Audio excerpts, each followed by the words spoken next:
안녕하세요. 제 아내는 시각장애인입니다. 희미한 명암만이 구분 가능한 정도로 실명과 마찬가지 상태입니다. 선천적 장애는 아니고 아주 어릴 때 교통사고로 인한 장애라고 들었습니다. 그때 사고의 후유증으로 한쪽 다리를 조금 절기도 하지만 이는 크게 보이지 않는 정도입니다. 결혼 전 아내는 장애인 단체에서 시각장애인 아이들을 가르치는 일을 했고, 제가 대학생일 때 봉사활동을 갔다가 처음 만났습니다. 긴 생머리에 창백할 정도로 하얀 얼굴 잡티 하나 없이 빛나는 피부, 똑똑한 코, 앵두 같은 입술까지 화장 하나 안 한 얼굴인데도 너무나 예뻤어요. 시각장애인이라고 믿기 힘들 정도로 눈이 초롱초롱하게 빛나는 그녀는 아이들에게도 저같이 봉사활동을 다니는 남자 대학생들에게도 인기가 많았습니다. 솔직히 제가 좀 못생겼습니다. 그냥 못생긴 게 아니라 많이 못났어요. 그래서 한 번도 연애를 해본 적이 없었고 고백할 때마다 차이곤 했었거든요. 그런데 그 여자는 제 얼굴이 제대로 보이지 않아서 그런지 다른 잘생긴 놈들과 저를 똑같이 대해줬고 덕분에 자신감이 생기더라고요.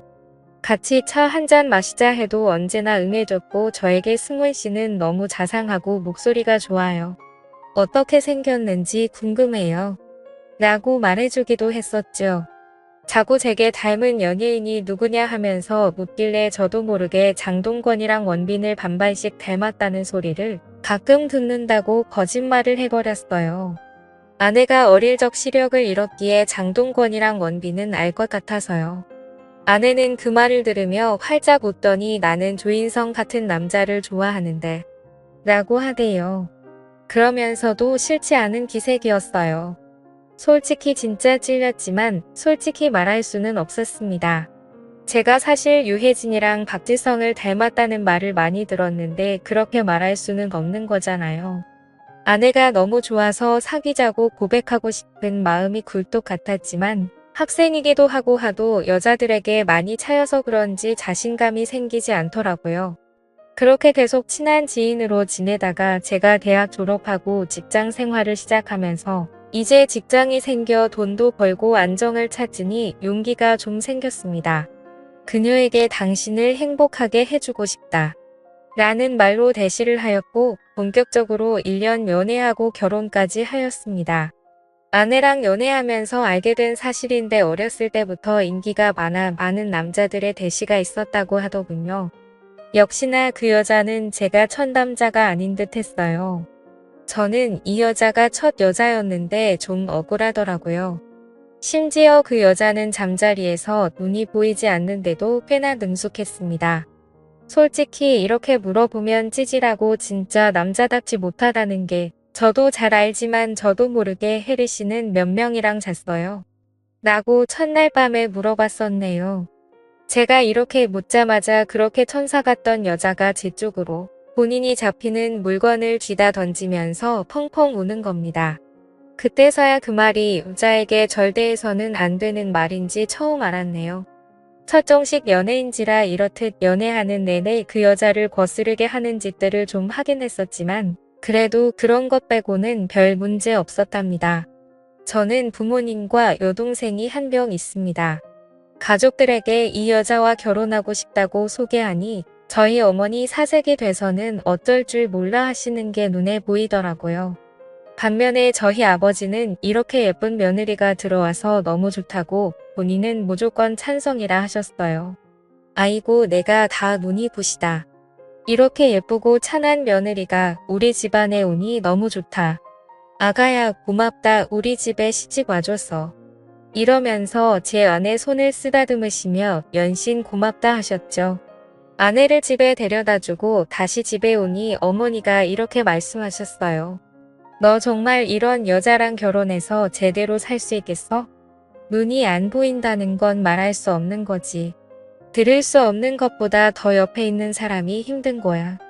손이 없고 발이 없는 거랑 같은 거라고. 내가 평생 이 여자 손이 되고 발이 돼줄 수 있겠니? 정말 그걸 내 평생 견딜 수 있겠어?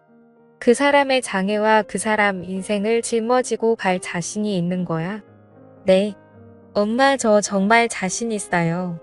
그리고 솔직히 이 여자 아니면 저 받아줄 여자도 없어요. 아시잖아요? 저 초중고 내내 못생겼다고 왕따 당한 거려.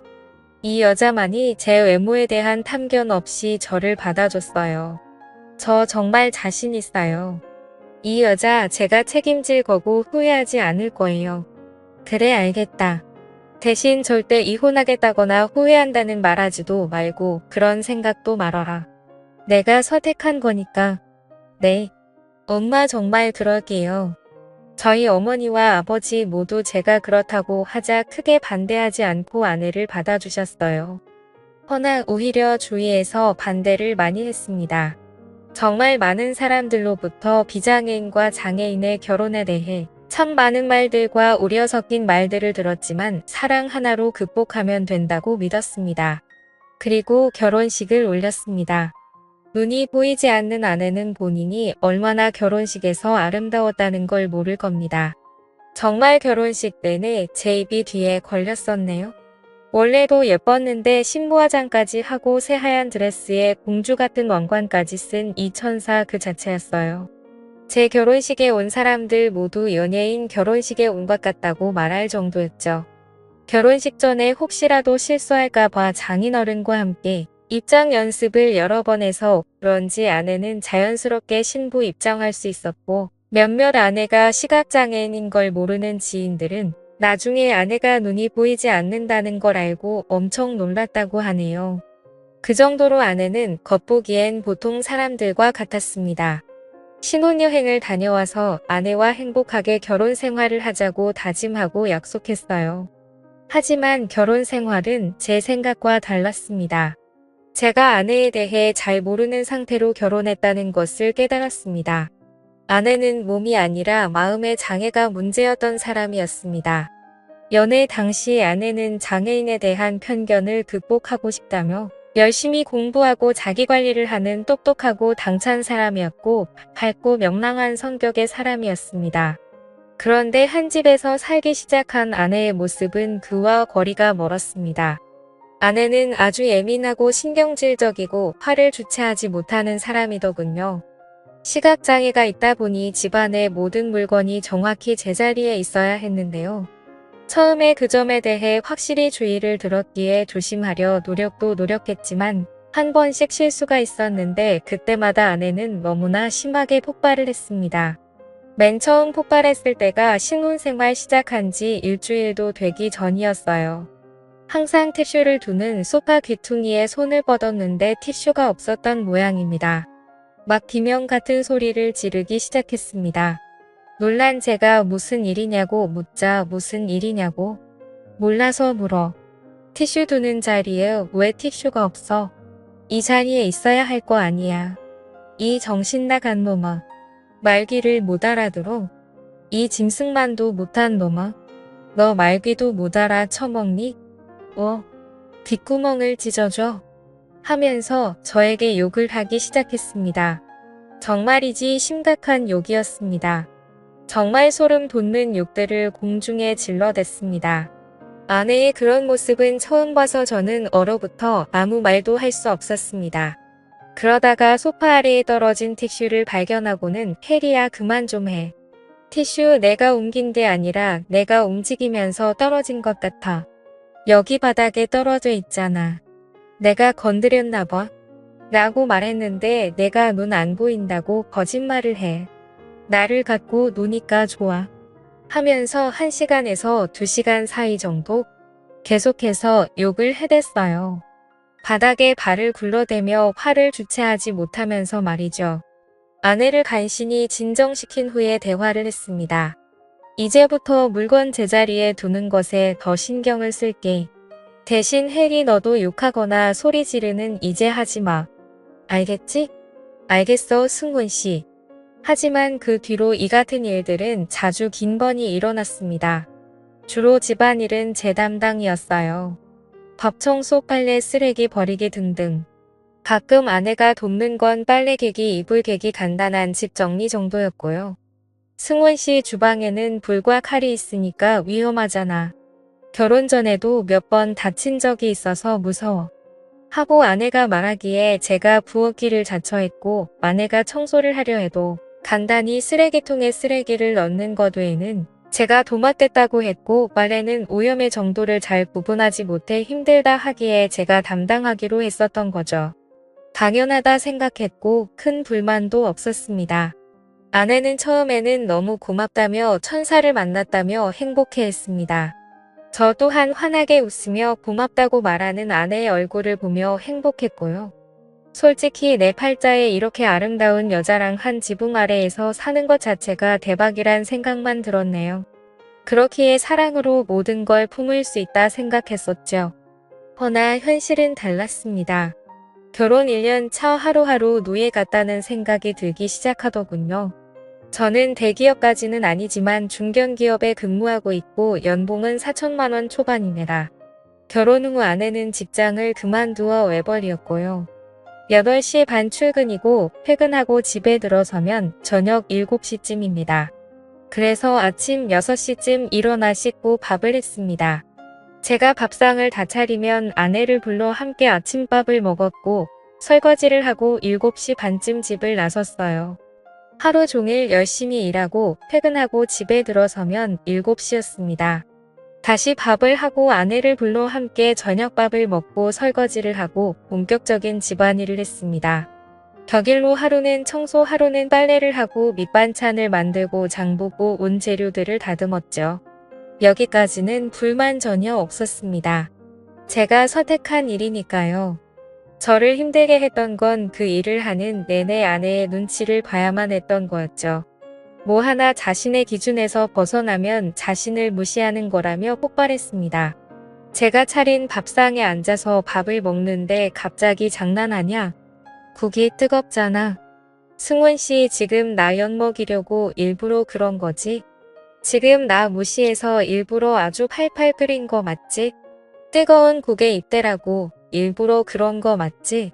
아내는 심지어 반찬이 마음에 안 들어도 자신을 무시한다고 했어요. 승원 씨 지금 이 반찬들 뭐야? 내가 밥 안 한다고 불만이다 이거야. 불만이 있으면 말로 하지 왜 반찬을 이딴 식으로 만들어서 복수해. 일부러 내 입에 안 맞는 음식을 먹이는 거 아니야? 라는 말도 하며 화를 냈었죠. 너무 힘이 들었습니다. 가슴이 늘 답답했습니다. 어느 날은 비 오는 날이어서 부침개에 막걸리 생각이 나더라고요. 마침 동료들이 전집에 간다기에 같이 갈까 싶었지만 그날따라 전화 너머 아내의 목소리가 너무 안 좋았기에 차마 말을 못 꺼내고 일찍 집에 갔습니다. 집에서라도 전을 좀 해먹으려고 김치전 거리를 만들었고 불 위에 프라이팬을 올리고 기름을 두른 상태였습니다. 그날 아내가 또 폭발했습니다. 화장실에서 마구 소리를 질렀습니다. 휴지 어딨어? 휴지가 어딨냐고. 야 이 새끼야 귓구멍 막혔어? 휴지 어딨어? 라면서요. 제가 실수로 두루마리 화장지를 채워 넣는 걸 잊은 겁니다. 저는 불 위에 프라이팬을 둔 상태로 뛰어가 휴지를 가져다 주었습니다. 불 위에 프라이팬이 있는 상태여서 불안한 마음에 휴지를 얼른 주고 얼른 주방으로 돌아갔습니다. 그리고 프라이팬을 체크하며 불을 조절하는데 갑자기 등 뒤로 휴지가 날아왔습니다. 휴지는 프라이팬에 맞았고 프라이팬이 뒤집어지며 뜨거운 기름이 사방으로 튀었습니다. 본능적으로 피했지만 결국 전 발등에 큰 화상을 입고 말았네요. 아 여보 나 지금 발등에 화상 입었잖아. 뭐 지금 당신 아픈 게 더 중요하다 이거야. 내가 기분 나빠 있는데 충분히 사과하지도 않고 왜 주방으로 가? 더 처먹는 게 나보다 더 중요하다 이거야. 당신 지금 날 무시하는 거야. 냉큼 주고 돌아간 건 날 무시하는 행동인 거 몰라? 그래도 여보 나 지금 너무 아프단 말이야. 프라이팬이 뒤집어지면서 기름이 내 발에 쏟아졌다고? 그게 내 탓이라는 거야. 그게 당신이 놔두고 달려가서 생긴 일이니까 당신 탓인 거잖아. 그때 이혼을 해야겠다고 결심이 섰습니다. 그래서 이제 도저히 당신과 한 집에 살아가기가 힘들다. 이혼하자. 했더니 집안의 모든 것을 부수며 소리를 지르기 시작하더군요. 그러더니 갑자기 저희 아버지에게 전화를 해서 아버님 지금 승원 씨가 저한테 이혼하자고 해요. 저 어떻게 해요? 하면서 흐느끼는 겁니다. 아버지가 신혼집이 불편하면 본인이 보살펴 줄 테니 시댁으로 오라 했나 봐요. 갑자기 짐을 저보고 싸주라 하대요. 그날 아내를 본가로 보낸 뒤 아버지 어머니한테 엄청나게 혼났어요. 이혼 이야기 절대 안 하기로 해놓고 뭐 하는 짓이냐고. 이렇게 책임감 없는 놈인 줄 몰랐는데 실망했다고 말이죠. 저는 그날 혼자 신혼집에서 잠을 자며 많이도 울었습니다. 하나밖에 없는 아들 앞으로 아내 보호하는 일을 최우선으로 삼고 살아가겠다는 말에 마음 아프셨겠지만 믿고 허락해주신 부모님이신데 실망시킨 것 같아 너무 죄송했어요. 그때 그 마음으로 시작했는데 1년 만에 무너진 내 자신도 바보같이 느껴졌고 아내를 제대로 감싸주지 못한 것 같아 미안했습니다. 어찌해야 하나 괴로웠어요. 아내에게 다시 가서 사과해야겠다. 그리고 부모님께도 다시는 이혼 이야기 꺼내지 않아야겠다. 결심하고 다음 날 본가에 가서 아내에게 다시 집에 가자 했네요. 아내는 싫다더군요. 마침 그날 여동생이 집에 있어서 여동생 방에 들어가 그간 있었던 일들을 이야기했네요. 그동안 그런 일들을 전혀 몰랐던 여동생은 많이 놀랐고 그리고 그날 여동생이 짚어줘서 알았는데 그 사이 제 머리에는 원형 탈모가 시작되고 있었습니다. 저의 스트레스를 이해한 동생이 여자 대 여자로 한번 이야기를 해보겠다고 했습니다. 그날 본가에서 저녁 식사를 했는데 그 자리에서 여동생이 새언니 말 꺼내기 힘든 일이지만 언니에게 부탁이 있어요. 라며 말을 꺼냈습니다. 아내를 비롯해서 부모님 모두 무슨 일인가 궁금한 기색이었죠. 제 여동생은 조곤조곤 새언니 두 사람 사랑하며 시작한 결혼 생활인데 서로 조금씩 양보하고 맞춰가며 살아야 하지 않겠어요? 이렇게 감정 상한다고 시댁에 오는 건 좀 아닌 것 같아요. 도와줄 일이 있으면 저에게도 알려주세요. 제가 도울게요. 라고 이야기했습니다. 그 말을 듣자 저희 아버지. 너 지금 새언니한테 무슨 싸가지 없는 짓이야? 너 지금 시누이 짓 하는 거냐? 더 그럴 거면 우리 집에서 나가라. 감정 상한다고 온 게 아니라 내가 오라고 한 거다. 라면서 엄청나게 언성을 높이시더군요. 그걸 듣던 제 여동생이 아빠 지금 나 정말로 최대한 예의를 갖춰 해결책을 찾고자 이야기한 거잖아. 라고 말하자마자 저희 아내 갑자기 꺼이꺼이 울면서 아가씨 그렇게 안 봤는데 지금 저한테 시누이질 하시는 거예요? 저희 남편이 어떻게 말했는지 모르겠는데 저 진짜 잘못한 거 없어요. 남편이 잘못한 거고 남편이 이혼하자고 한 건데 왜 저한테 그러세요? 라면서 저희 부모님이 주무시는 안방문을 열고 들어간 후에 문을 쾅 닫더군요. 저희 아버지는 저랑 여동생 보고 당장 나가라고 꼴도 보기 싫다면서 소리를 지르셨고 그걸 말없이 지켜만 보시던 저희 엄마도 열이 받으셔서는 여보 당신 지금 뭐 하시는 거예요? 우리 자식들보다 며느리가 더 중요하다는 거예요. 왜 갑자기 며느리를 집에 들이고 자식들을 내쫓는 거예요? 나도 같이 내쫓으세요. 우리 자식들 내쫓을 거면 이라고 소리 지르셨네요. 아내는 안방에서 소리를 꾀악 지르더니 친정에 전화를 한 모양이었어요. 전화기를 붙들고는 이대로 못 살겠다고 자신을 데려가 달라고 소리 높여 우는 소리가 들려왔습니다. 결국 놀란 장인어른 장모님이 달려오셨고 처형도 함께 왔습니다. 아내는 언니가 한 분 계시거든요. 아내가 전화하고 1시간 안에 모두 저희 본가에 모였습니다. 그때까지 아내는 안방 저희 부모님 침대에 누워서 라고 소리를 지르며 울고 있었습니다. 1시간 가까이 쉬지 않고 한자리에서 엄청난 데시벨로 소리를 지르는 아내를 보고 여동생을 비롯해서 저희 아버지 어머니 모두 많이 놀랐습니다. 그런 모습 제가 말하지도 않았고 보지 못했기에 당황스러웠을 겁니다. 결혼 전으로 우리 가족과 함께 했을 때 아내 모습은 밝고 차분했었거든요. 처가 식구들이 들어오자 아내는 저와 이혼하겠다고 소리를 질러댔습니다. 장모님과 처형이 감싸 안으며 아무리 달래도 좀처럼 진정이 되지 않았어요. 처형이 저에게 뭔가 대화를 하려 했지만 아내가 워낙 불붙은 날뛰는 상황이라 대화가 되지 않았습니다.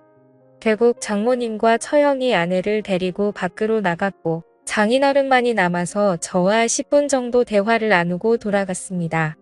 무슨 일인가 묻기에 그동안 아내의 폭언에 시달렸고 며칠 전엔 물건을 집어던져 기름에 화상까지 입었으며 이것 또한 내 잘못이라며 사과조차 없다. 그동안 경제적인 일과 살림 사는 것까지 내가 도맡아 하면서도 아내에게 뭐 하나 요구한 적 없는데 정신적 학대까지 지속적으로 당하다 보니 더 이상 결혼을 유지할 길이 없다고 솔직히 말씀드렸습니다. 장인어른은 한숨을 푹푹 쉬시며 일단 애가 진정이 안 되었으니 애한테 이야기를 듣고 다시 이야기 나누어야겠다고 밖으로 나가셨습니다. 이 모든 과정을 제가 장인어른께 드리는 말씀까지 고스란히 보고 들은 여동생은 펑펑 울며 저의 이혼을 돕겠다고 했습니다. 결혼이란 건 한 사람과 가정을 이루고 평생 의지하며 살아가야 하는 일인데 저는 이 사람과 정말 더 못할 것 같았습니다. 그날 이후 아내는 친정에서 돌아오지 않았고 며칠 동안 잠잠하다가 처형에게서 전화가 왔습니다.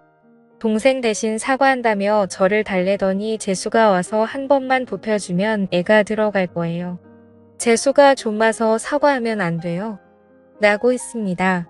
저는 단호히 거절했습니다. 그러자 카톡이 왔어요. 아내였습니다. 아내에겐 시각장애인 전용 컴퓨터가 저희 신혼집과 처가에 한 대씩 있었거든요. 그걸로 카톡을 한 모양이었어요. 저에게 승훈 씨가 와서 무릎 꿇고 싹싹 빌기 전까지는 돌아갈 생각 없어요. 라고 하더군요. 아내의 메시지가 제 폰에 들어왔다는 것조차 끔찍하여 당장 지우고 싶었지만 이제 이혼을 생각하기에 다 증거가 될까 싶어 남겨두었습니다. 정말 마지막 전까지 다 떨어진 것이 느껴졌습니다. 결국 죄스러운 마음으로 부모님께 알리니 어머니는 내가 좀 그렇다면 이혼해라 라고 하셨고 아버지는 이혼은 절대 안 된다.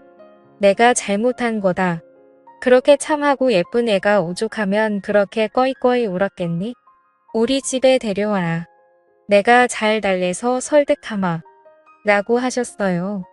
처가에서는 어떻게든 다시 저희 사이를 붙이려고 노력하셨는데 아내는 제가 사죄하기 전까지 절대 용서하지 않는다고 카톡만 보냈습니다.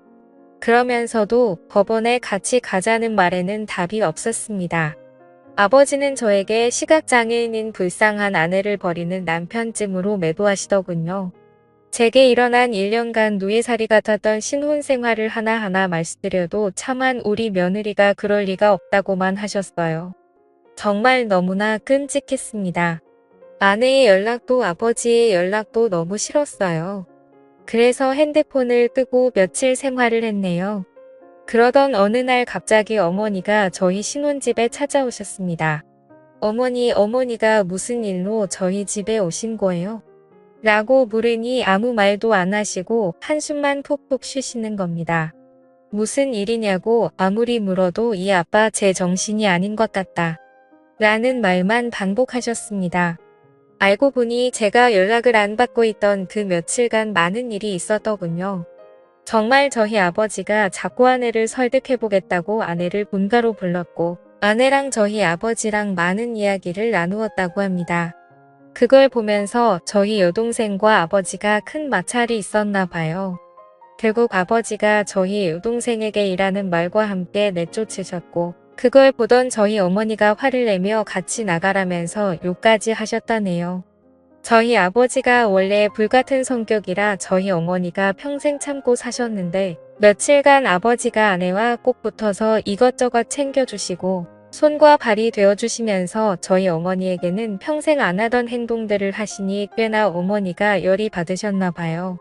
그 꼴도 보다가는 병들어 죽을 것 같아서 저희 집에 오신 거였어요. 처음 저희 아내를 봤을 때부터 워낙 저희 아내를 좋아하셨고 며느리 사랑은 시아버지라는 말이 있으니 저는 그쯤으로 생각했었는데 저희 여동생과 어머님에겐 그렇게 하면서 저희 아내에게만 그렇게 살갑게 구시는 아버지가 제가 보기에도 정상은 아니었어요. 아내와 이혼을 결심했다는 거 아시면서도 굳이 아내를 설득하겠다고 그러시는 것도 이상했고요. 저는 어머니께 엄마 제가 오늘 집에 가서 아내 친정으로 보내고 이혼하려고요. 라고 했더니 어머니가 쉽지 않을 텐데 하시면서 걱정하시길래 걱정하지 말라 하고 집에서 나왔습니다. 본가에 가서 현관문 비밀번호를 치고 거실에 들어섰는데 아무도 없는 듯 조용하더군요. 분명 현관에 아내 신발과 아버지 신발 둘 다 있었거든요. 그래서 아내가 지낼 만한 여동생 방에 들어갔더니 아내가 없었습니다. 저희 본가가 안방을 제외하고 작은 방이 3개인데 나머지 2개의 다른 방들을 열어봐도 아내가 없었어요. 이제 있을 만한 곳은 안방뿐이었습니다. 안방에서 둘이 대화를 하고 있나? 싶었는데 생각해보니 대화 소리가 전혀 나지 않는 거예요. 그래서 안방문에 귀를 대봤습니다. 그랬더니 대화 소리 같은 게 들리더군요. 아버님 이렇게 하면 될까요? 그래 그래. 나는 그게 좋다. 뭐 이런 소리가 들리더니 한동안 조용했어요. 그리고는 저희 아버지의 이상한 소리가 들렸습니다. 그리고 저희 아내의 소리도 연달아 들렸네요. 그런데 아무리 생각해도 제 머릿속엔 이상한 생각만 들더군요. 이거는 정상적인 대화가 아니었어요. 아닐 거야 라고 생각하고 안방문을 확 열어버렸습니다. 그리고 저는 제 앞에 펼쳐진 장면을 보고 저는 아무 말도 하지 못하고 하늘이 노래졌습니다. 그렇게 문소리를 듣더니 제 아내는 누구야? 라는 소리를 했고 저희 아버지는 너 지금 뭐 하는 거냐? 하면서 오히려 저에게 언성을 높이더군요. 그제야 아내가 상황 파악이 됐는지 황급히 막 주변을 더듬더듬거리더라고요. 저는 결국 아무 말도 하지 못한 상태로 그 자리에서 나와서 집으로 왔고 어머니가 무슨 일이냐고 묻는 말에 아무런 말도 하지 못했습니다. 그리고 지금 일주일 정도 지난 상태인데요. 솔직히 이제 어떻게 해야 할지 모르겠어요. 이혼 소송을 시작하면서 제가 본 이야기들을 어머니나 여동생에게 말할 자신도 없네요. 상처만 줄 게 뻔하니까요. 달라질 건 없고요. 이럴 때 전 어떻게 해야 할까요? 아내에게 연락했더니 본인은 절대 이혼할 생각이 없다네요. 네가 어떻게 그럴 수 있냐? 하니 본인이 뭘 잘못했냐고 오히려 적반하장이었어요. 제가 증거가 없는 걸 알고 있는 것 같더군요. 저희 아버지에게는 차마 연락하지 못하고 있습니다. 진짜 그날이 꿈만 같고 거짓말 같아서요. 차라리 지금 제가 하는 말들이 다 자작이고 거짓말이었으면 좋겠네요. 아직도 눈만 감으면 그날 일이 생각나고 힘이 드네요. 저 이제 어떻게 해야 할까요? 현명한 조언 댓글로 부탁드려요.